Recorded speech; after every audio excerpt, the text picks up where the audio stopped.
Amen, amen. Bon, maintenant là, j'aimerais qu'on en montre quelqu'un. C'est le chef des chefs, le patron des patrons. Il n'a ni commencement, ni fin. Même le commencement est en lui. La fin est en lui. Il s'appelle Jésus-Christ. Est-ce qu'on peut l'acclamer sur la part? Gloire à Jésus, gloire à Jésus, gloire à Jésus, gloire à Jésus, gloire à Jésus, gloire à Jésus, gloire à Jésus, gloire à Jésus, gloire à Jésus, gloire à Jésus, gloire à Jésus, gloire à Jésus, gloire à Jésus, gloire à Jésus, gloire à Jésus. Amen. Amen. Nous pouvons reprendre nos places. Nous sommes dans sa présence. Quel dimanche merveilleux. Nous sommes toujours dans notre thème. Ça fera aujourd'hui notre troisième dimanche. Nous sommes en train de parler autour de ce thème, annoncer l'évangile là où Christ n'est pas nommé. Annoncer l'évangile là où le nom de Christ n'est pas nommé. Alors nous avions pris notre texte de base. Il est dans Romains chapitre 15. Nous allons prendre à partir du verset 20 jusqu'au verset 21.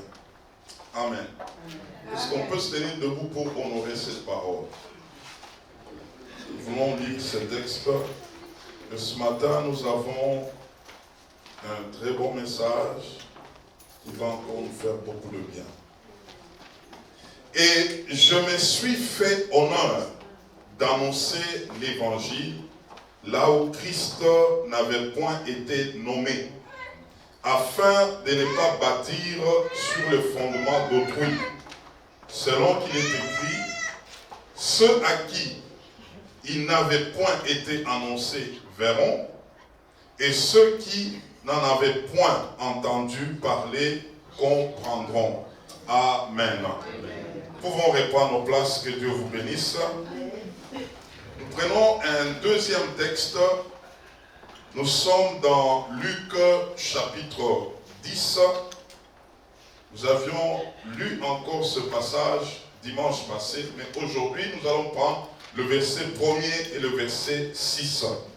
Luc chapitre 10, le verset 1er et le verset 6, nous lisons. Après cela, le Seigneur désigna encore 70 autres disciples et il les envoya 2 à 2 devant lui dans toutes les villes et dans tous les lieux où lui-même devait aller. Le verset 6. Et s'il se trouve là un enfant de paix, votre paix reposera sur lui, sinon elle reviendra à vous. Dans une autre version, il dit, si vous trouvez un homme de paix, ou encore un fils de paix, là où je vous envoie. Et la volonté de Dieu est que cet homme-là soit découvert. Amen. Dans Romains chapitre 15 que nous venons de lire, on nous dit que, et c'est Paul qui est en train de dire qu'il s'est fait honneur d'annoncer Christ là où Christ n'est pas nommé.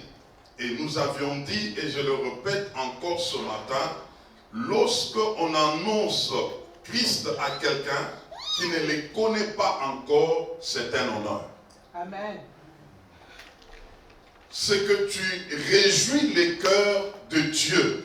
Le fait que tu parles à quelqu'un de Jésus-Christ et cette personne ne l'avait jamais entendu et que c'est par toi que la personne entre en contact avec ce message, c'est un honneur pour toi. Amen.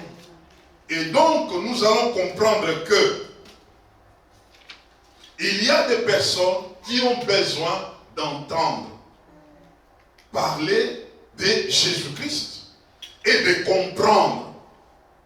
Et nous avions dit, ceux qui entendent, très souvent, ce sont ceux-là qui ont seulement écouté le message. Mais ceux qui comprennent, ce sont ceux-là qui sont restés au pied de quelqu'un et en train de se faire enseigner pour comprendre le message. Et la volonté de Dieu est que nous tous, nous soyons de ceux-là, non seulement qui entendent, mais qui entendent et comprennent ce que Dieu nous dit afin de le servir, afin de faire aussi à d'autres. Est-ce que quelqu'un m'entend ce matin? Amen. Et nous avions dit dimanche passé, il nous faut beaucoup de prières, mes frères. Pour que ce travail s'accomplisse, nous devons nous impliquer dans la prière. Trouver des personnes disposées et disponibles, qui soient prêts à entendre et comprendre. Alors, le texte de Luc, chapitre 10, on nous présente, et c'est Jésus qui envoie ses disciples. Il les envoie 2 à 2. Au verset 1er. Pose un peu la question à ton voisin. Pourquoi Jésus a envoyé le disciple 2 à 2? Pourquoi il n'a pas envoyé juste chacun? Mais il a préféré les amener 2 à 2. Ils étaient à combien? 70. Mais il a choisi de les amener 2 à 2. Pourquoi? Est-ce qu'on t'a donné la réponse? Alléluia. Au temps de Moïse, Dieu avait parlé à Moïse, il lui dit, va explorer Canaan. Vous allez prendre Canaan, c'est la terre que je vous donne. Envoyez des personnes pour aller explorer là-bas. Il y avait 12 tribus d'Israël et Moïse s'est dit que je choisisse une personne par tribu. Il en a fait combien? 12 personnes. Il les a envoyés pour aller explorer le pays que Dieu avait montré à Israël que ça sera un pays d'héritage. Ils sont allés à 12 pour explorer. Et Dieu avait parlé pour dire, dans ce pays-là, il y a le lait, il y a le miel. C'est un pays d'abondance. Allez prendre possession de ce pays. Pendant qu'il a parlé, et tous ont entendu. Et Moïse a choisi 12 personnes pour les envoyer. Ils arrivent là-bas, ils ont trouvé tout ce que Dieu avait dit. Un pays d'abondance, où coule le lait et le miel. Et il fallait retourner pour faire le rapport. Quand il fallait parler, les 12 personnes se sont mis à parler. Ils ont donné les rapports. Moïse, c'est vrai, tel que Dieu avait parlé, c'est comme ça que nous avons trouvé les choses. Il y a tout ce que Dieu avait dit.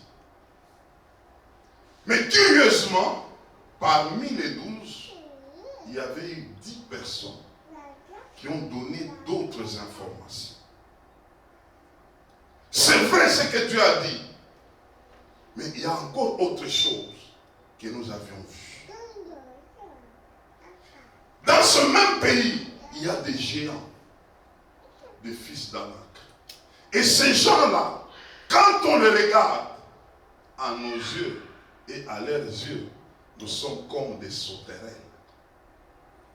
C'est un pays fortifié, un pays qui dévore ses habitants. 10 personnes ont donné un tel rapport sur combien? Sur 12.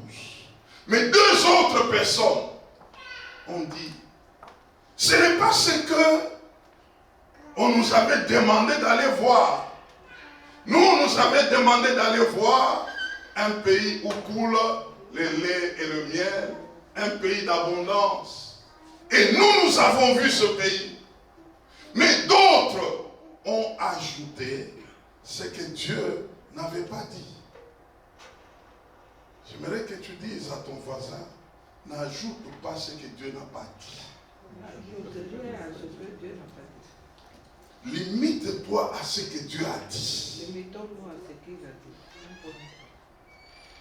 Tout ce que tu peux ajouter, ça peut absorber tout ce que Dieu t'a dit. J'aimerais que tu comprennes ce matin que la marche avec Dieu, c'est la marche par la foi. Ce n'est pas la marche par la vue. Amen. Ah, tu peux dire ça à ton voisin. Marchons par la foi et non par la vue. La marche avec Dieu, c'est la marche par la foi. Romains chapitre 10, le verset 17. La foi vient de ce que l'on entend. Et ce que l'on entend vient de la parole de Christ. 2 Corinthiens chapitre 5, le verset 7 nous dit, nous ne marchons pas par la vue, nous marchons par la foi. Et donc, quand Dieu parle, c'est sur cette parole que tu dois mettre toute ta confiance. Amen. C'est sur cette parole que tu dois chercher à t'inspirer. Ne cherche pas d'autres choses que Dieu n'a pas parlé. Regardez les 10 personnes, tous ceux qui avaient absorbé leur foi, c'est ce qu'ils avaient vu avec leurs yeux. Nos yeux peuvent nous jouer des tours. Tu vois des choses qui deviennent contraires à ce que Dieu a dit, ça peut absorber ta foi. Maintenant, qu'est-ce qui s'est passé? Les 10 personnes ont exercé une pression sur les deux. Ils ont dit non. C'est vrai, Dieu a parlé, mais nous avons aussi vu, il y a des géants. Nous ne pouvons pas prendre possession de ce pays. Ça sera impossible. Et 10 contre 2. La voix de 10 a pris de l'ampleur. La voix de 10 a contaminé tout le peuple. Et le peuple se sont levés pour dire, on doit lapider les 2 personnes. Parce qu'ils ont un mauvais plan. Ils veulent nous faire tuer là où nous irons. Mes frères, mes sœurs, nous devons faire très attention lorsque nous écoutons quelqu'un nous parler. Quelqu'un peut détruire ta foi. Dieu t'a parlé. Tu étais convaincu que c'était Dieu. Mais tu parles avec quelqu'un. Lui n'a pas la foi. Il peut t'amener dans les réalités. Il peut t'amener dans les raisonnements. Ça peut absorber ta foi. 10 personnes ont communiqué les doutes, ont communiqué la peur, ont communiqué l'instabilité spirituelle, jusqu'à ce qu'ils se sont dit non. En tout cas, c'est peu que Dieu s'est trompé. Dieu ne nous a pas parlé de ces géants, mais les autres les ont vus avec leurs yeux. Ils les avaient même identifiés, ce sont des fils d'Anak. C'est des gens qui sont venus, ils pouvaient avoir plus de 3 mètres de taille. Des géants. Mais Dieu n'a pas parlé de ces gens-là. Dieu a parlé de la prise de possession de ce pays-là. Ce que Dieu ne te dit pas, c'est qu'il sait comment lui-même va les gérer. Amen. Et que toi-même, tu puisses te fixer sur Dieu. Alors c'est comme ça que les 2 personnes qui sont restées fermes répondaient au nom de Josué et Caleb. Eux ont dit, nous allons rester sur la parole de Dieu. ce que Dieu a dit est vrai. Nous allons arriver là-bas, nous allons prendre possession, nous restons sur la parole de Dieu. J'aimerais vous dire, avec Dieu, la démocratie ne marche pas. Ce n'est pas la loi de la majorité. Avec Dieu, c'est la loi de ceux qui ont entendu Dieu parler. C'est eux qui deviennent majoritaires. Alors, cette affaire a donné une leçon à Josué et à Caleb. Moïse passe, Josué reste pour conduire le peuple, il devait explorer Jéricho. Dieu donne Jéricho à Israël. Ça, c'est la conquête maintenant qui commence. Josué dira, au temps de Moïse, il avait envoyé combien de personnes? 12 personnes.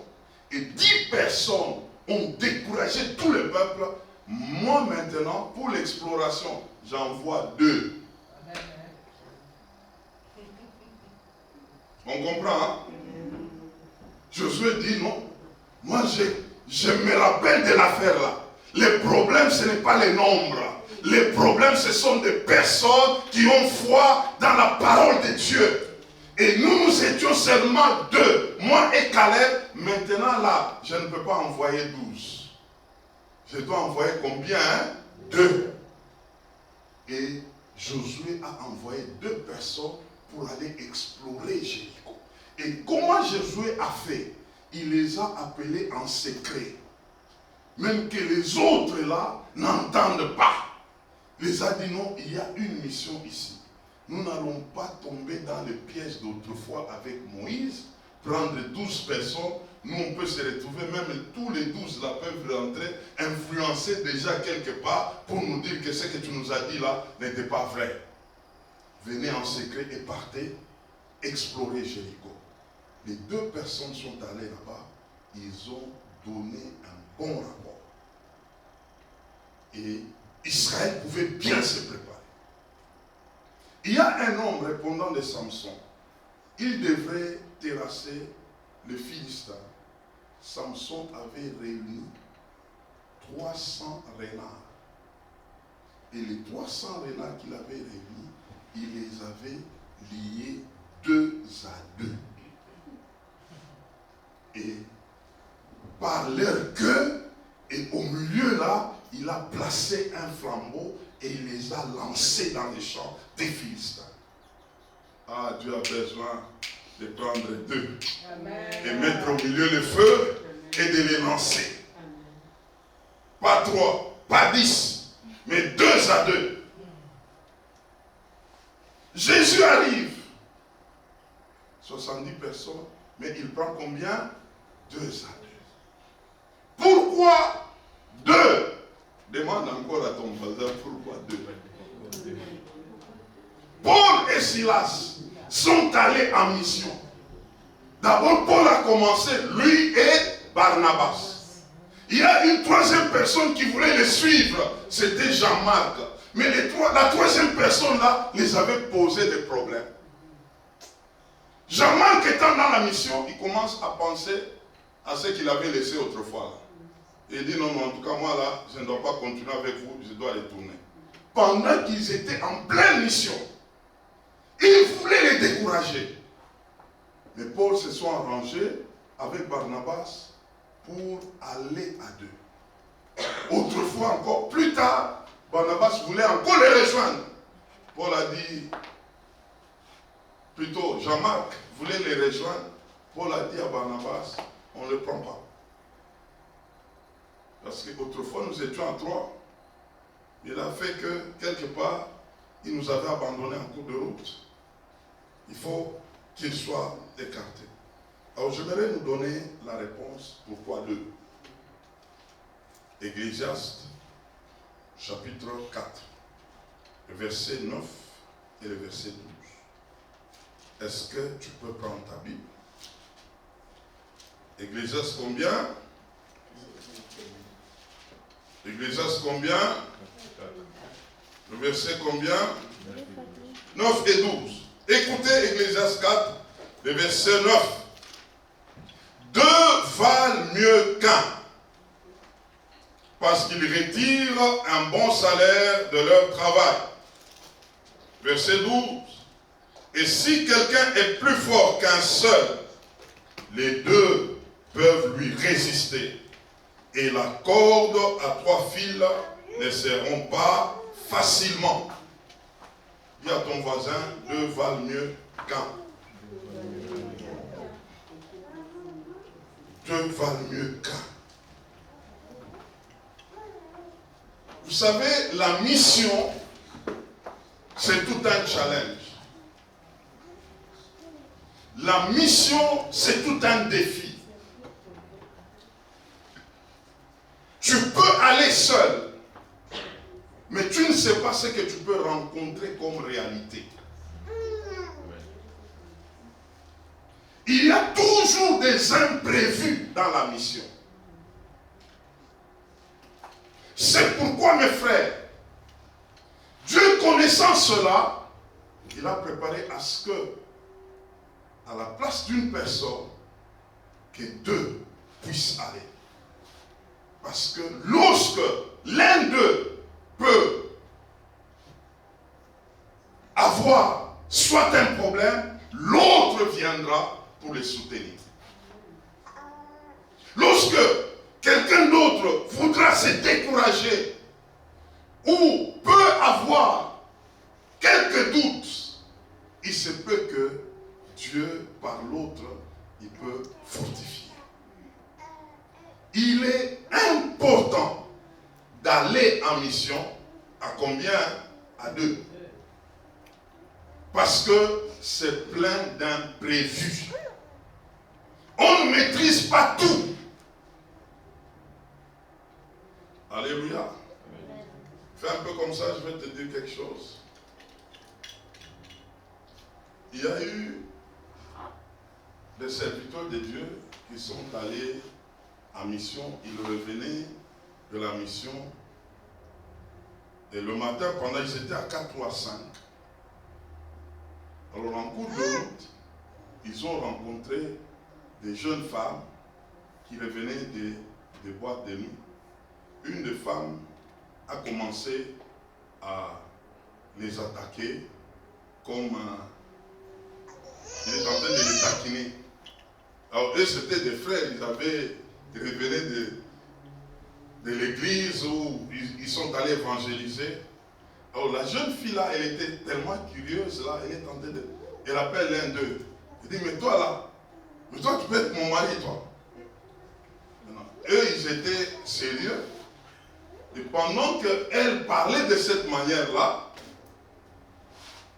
l'un d'eux, les frères là, il s'est dit non. En tout cas, c'est une occasion pour annoncer l'évangile. Ils se sont approchés pour dire non, on peut partager, on peut parler avec toi. Les autres femmes sont parties, nous en tout cas ça ne nous intéresse pas. Et pendant qu'ils se sont mis à parler avec la femme, quelques temps après, la femme est tombée. C'est les démons qui commencent à se manifester. Elle a commencé à crier par terre là, et ils se sont retrouvés, bon, on doit prier pour elle. Ils se sont mis à prier là-bas, c'est la délivrance qui a commencé là-bas. Et cette femme, quand elle se relève, elle commence à manifester des esprits. Maintenant, les 5 personnes là se sont retrouvées. C'est comme s'ils commençaient à avoir envie de la femme. C'était une manifestation telle que maintenant ils ne se rendaient pas compte. Eux tous, le même envie montait. Mais non, ils ne savaient pas gérer, mais ils ont prié quand même jusqu'à ce qu'ils ont fait le travail. La femme était libérée. Et puis après, ils l'ont tenue par la main, sont allés avec elle, et c'était une grande joie. Mais non, c'est le frère qui racontait l'histoire. Et c'était des aînés dans la foi. Lui ressentait des sentiments vers cette femme-là, des jeunes frères qui étaient avec eux. Quand ils se sont retrouvés maintenant là où ils devraient être, Le petit là, le frère, il s'est mis à côté là. Comment ça se poser des questions? Seigneur, comment est-ce que moi je suis en train de prier pour une dame? Et comment est-ce que les sentiments là, c'est quel esprit là qui m'a animé, Seigneur? Non, il faut qu'on prie pour moi vraiment, en tout cas j'ai des problèmes. Puis après, il entend les grands qui étaient là-bas, l'autre qui parle à l'autre. Il dit, ah, cette femme là a été terrible. Je commence à sentir dans mon corps là, c'est comme si. Alors il s'est dit, ah, donc les vieux aussi sentaient ces choses-là. Ils ont compris que quand on va sur le terrain, il faut bien se préparer. Parce que nous ne savons pas qui est-ce que nous allons rencontrer. Il y a eu des gens qui sont allés avec la Bible sur le terrain pour rentrer avec la Bible dans la poche. C'est pourquoi le Seigneur nous prépare toujours. Il faut faire comment? Combien? 2 à 2. Regardez les 2 espions qui sont allés à Jéricho. Ils se sont retrouvés, ils sont allés chez une femme. C'est une femme qui les avait accueillis et cette femme n'avait pas de mari. Alléluia. Amen. Et ils devaient passer la nuit là-bas. Si c'était une seule personne, et nous connaissons la femme là, dis à ton voisin, à l'évangélisation, il faut aller à 2. Il faut aller à 2. Parce que 2 valent mieux qu'un. Amen, hein? Alors, ça c'était l'introduction. J'aimerais qu'on lise un texte qui va nous aider ce matin. 1 Corinthiens chapitre 16. Et j'aimerais qu'on comprenne, c'est là que Dieu veut nous amener. 1 Corinthiens combien? Chapitre 16, du verset 15 au verset 18. La volonté de Dieu est qu'un peuple qui n'a pas connu l'évangile puisse rencontrer l'évangile. Et nous sommes en train de voir ici, nous devons travailler 2 à 2. Et j'aimerais souligner aussi un autre détail important. Lorsqu'on nous envoie 2 à 2, il y a aussi un détail important. Il est souhaitable que les 2 personnes soient de même sexe. Est-ce que quelqu'un m'entend? Voilà. Il faut que ces 2 personnes soient... Ah, dis un peu à ton voisin cela. Tu es timide comme ça, comment c'est?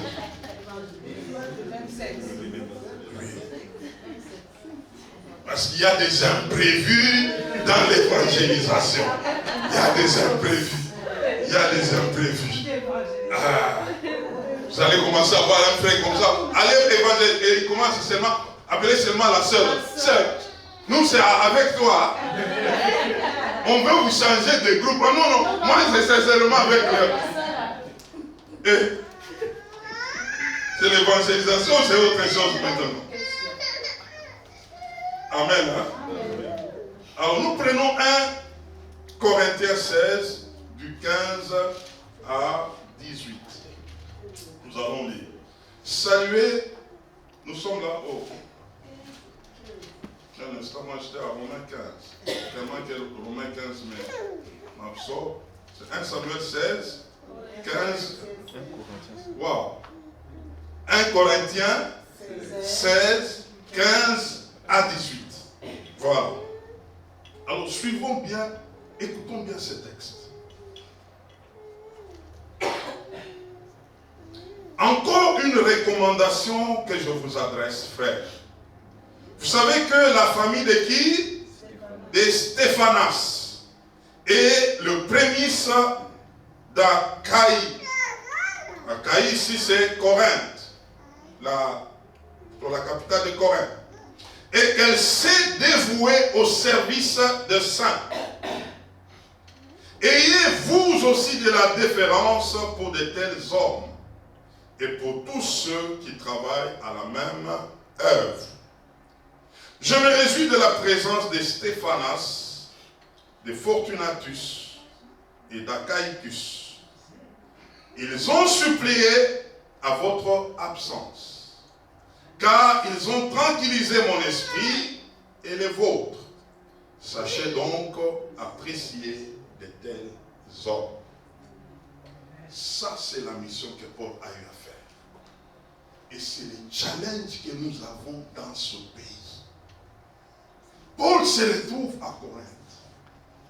Et là, ils se sont mis à prier pour atteindre des hommes et des femmes qui sont de ce coin-là. Et ils sont tombés sur cet homme de Stéphanas, qui ne connaissait pas le Seigneur.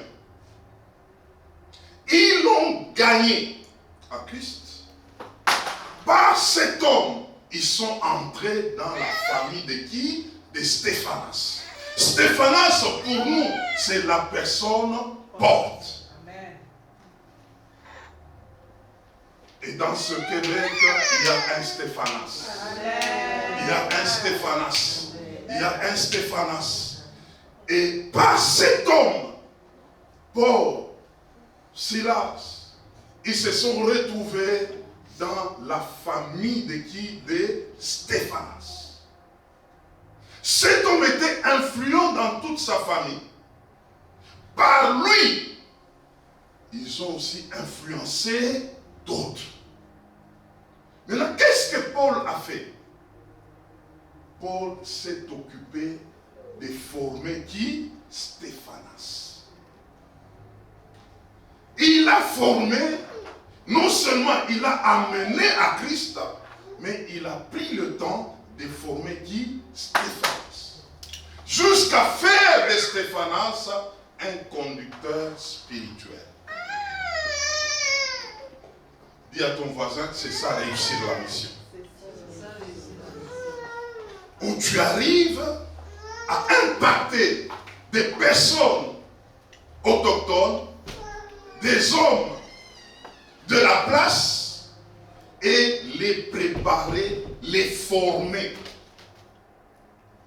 C'est la tâche que beaucoup ne font pas.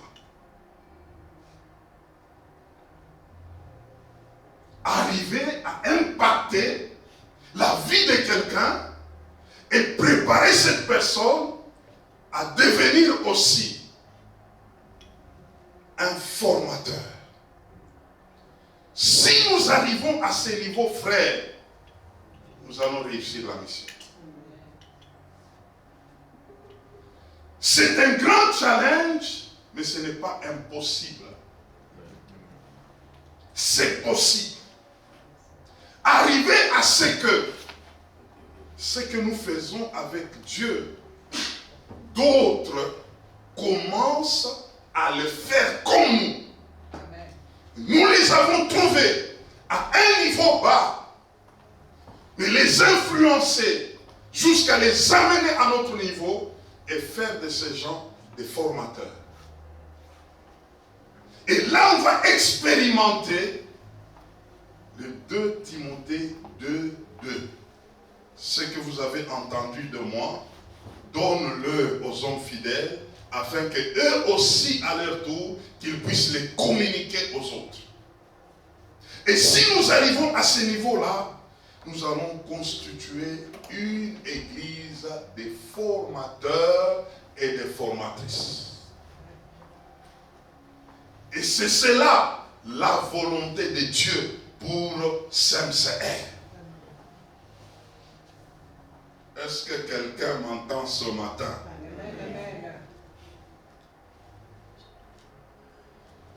Comment Paul est arrivé à ce niveau-là?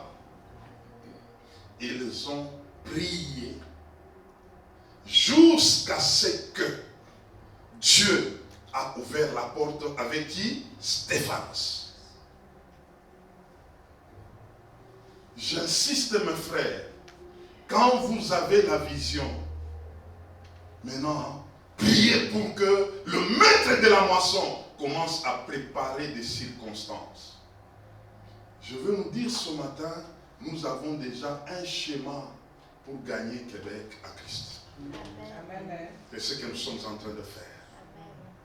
C'est ce que nous sommes en train de faire. Dieu préparera des circonstances. Je suis un enseignant. Des fois, j'aime enseigner par la pratique. Je vous avais parlé, il faut qu'on se comprenne bien. Comment je me suis rencontré avec Mélissa. Une circonstance préparée par qui? Par le Saint-Esprit. Elle a oublié son sac dans l'auto. Voilà que on revient, on se parle.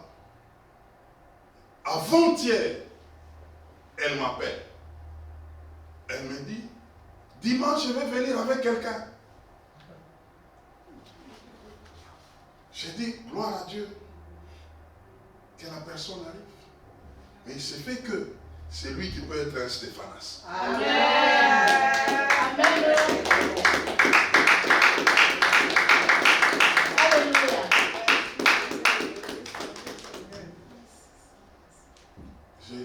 J'enseigne par la pratique. Si nous les préparons, nous les formons, il prend les devants. Derrière lui, il y a des personnes comme lui. Amen. Nous les aurons ici. Mais on va comprendre que le schéma pouvait passer par une femme que le Saint-Esprit avait préparée en cours de route. On ne s'était pas connus. Elle nous a arrêtés et avant nous, je la voyais faire, il y avait des véhicules qui passaient. Mais nous nous sommes arrêtés. Juste la prendre et l'amener à Walmart pour dire, bon, voilà, on l'a rendu un service, on lui donne juste un pamphlet et c'était fini. Oh, c'était le point de contact. Le sac là est resté dans l'auto. Le sac là nous a amené quelqu'un aujourd'hui. Amen. Merci Jésus. Alors, comprenons que ça, ce n'est que l'échantillon. De ton côté aussi, prie, travaille à ça. Dieu va créer des circonstances. Il y aura des personnes que Dieu mettra sur ton chemin. Et ces personnes-là soient attentives et attirent ces personnes-là. Il y a un travail que nous devons faire, mes frères. Chacun après les cultes aura son document, du moins pour le CO, c'est prêt.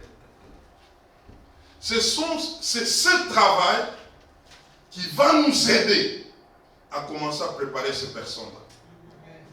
Nous avons des vidéos en place. Nous allons les communiquer aussi. Je vous dis, frère, je vous l'ai dit le vendredi en veillée. Si Dieu nous a amenés ici au Québec, c'est pour gagner cette vie à lui. Ce n'est pas pour que nous-mêmes, nous commençons à faire nos cultes. Nous sommes en train de vouloir amener l'Afrique au Canada. Non, non, c'est à nous d'entrer dans le Canada. Amen. Et de toucher ces personnes-là. C'est pourquoi Dieu nous a envoyés ici. Si tel n'est pas le cas, mieux vaut rentrer chez nous. Amen. Dis à ton voisin, si tu ne fais pas ce travail-là, rentre en Afrique.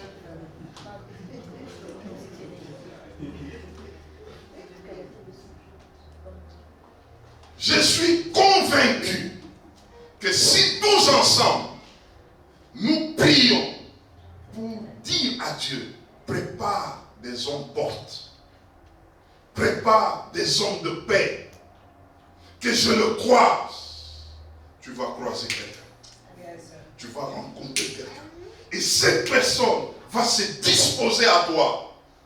Et tu commences l'encadrement avec les personnes. Écoutez-moi, je vais vous dire une chose. Et ça, c'est prophétique. L'église ici, Montréal, que ça soit à Vancouver, que ça soit à, ou encore, Nouvelle-Écosse, nous aurons des pasteurs québécois. Amen. Amen. Amen. Amen. Eliezer titulaire avec assistant québécois. Gad titulaire avec assistant québécois. Il y a des titulaires. Laïla avec un québécois, avec une québécoise. C'est à ça que Dieu est en train de nous préparer. Amen. Je suis déjà dans ces rêves-là. Je suis en train de me représenter. Vous savez, que Dieu vous bénisse, vous qui nous avez envoyés dans la louange, dans l'adoration. Je ne cessais de le dire, on ne chante pas pour crier, on chante Dieu. Nos chants peuvent amener déjà quelqu'un à rencontrer Dieu. Et même notre façon de louer Dieu, nous devons le louer avec les paroles de Dieu. Parce que même dans la louange, quelqu'un peut être touché par Dieu. Quelqu'un peut être saisi par Dieu. Et la plupart des personnes que nous aurons à toucher, ce sera des personnes qui n'aiment pas beaucoup de bruit. Amen, ma soeur. Amen, mon frère. Nous devons nous préparer à ça. Nos cultes doivent déjà commencer à préparer le terrain. Quand nous chantons les cantiques qui parlent de Dieu, de Jésus, de son amour. Comme ça a été. Non, vous êtes merveilleux, vous êtes fantastiques. Là, nous louons le Seigneur. Là, nous célébrons le Seigneur. C'est toutes ces choses qui feront déjà que lorsque quelqu'un arrive, il se retrouve. Parce que nous visons le peuple autochtone, le peuple que nous avons rencontré ici. C'est vers ce peuple-là que nous devons travailler. Regardez ce texte-là. Paul parle. L'église là de Corinthe a continué sans Paul. Et maintenant, c'était qui? Stéphanas qui était là, avec toute une équipe. C'est comme ça qu'il est en train maintenant de les louer. Pour dire, ces gens-là, il faut les honorer. Parce qu'ils ont suppléé à notre absence. Ils ont fait la mission après nous. Nous travaillons ici, ce n'est pas pour nous installer, mais pour faire en sorte que ceux d'ici puissent prendre les choses en main. Amen. Amen. C'est ça la mission que nous avons. Et je vous ai dit vendredi, soyons patients. Ça va marcher. Ça va marcher. Ça va marcher. Ça va marcher. Parce que c'est ça la mission, c'est ça la volonté de Dieu. Et si nous comprenons cette façon de faire de Dieu, Dieu sera dans l'affaire. Vous aurez des visions, frère, ma soeur. Tu as une vision. Il y a quelqu'un, un autochtone d'ici est en train de te chercher. Pendant que lui te cherche et toi tu le cherches, vous vous rencontrez, la personne dit c'est toi que j'ai vu. Qu'est-ce que tu as à me dire? Je suis prête à t'écouter. Et la formation commence. Et tu gagnes une telle personne, maintenant par cette personne-là, d'autres commencent à venir. D'autres commencent à se faire former. Et ainsi de suite, la chaîne va continuer de cette manière. Nous allons nous retrouver avec une église de formateurs et de formatrices. Et pour accomplir la vision, nous sommes là pour faire de disciples et non de chrétiens. Je vais m'arrêter là. Je m'aurais compris. Comme je l'ai dit, je n'ai pas touché aujourd'hui la dimension culturelle. Nous allons le comprendre parce que c'est quelque chose de très, très, très important que nous devons comprendre tous pour ne pas être bloqués dans ce que Dieu veut faire avec nous. Et pour ce matin, j'aimerais qu'on s'arrête là. Nous voulons prier pour dire au Seigneur que nous avons besoin de voir des Stéphanas. Des Stéphanas. Quelqu'un qui peut se disposer à toi. Et que par cette personne, que d'autres qui sont derrière elle commencent à emboîter le pas.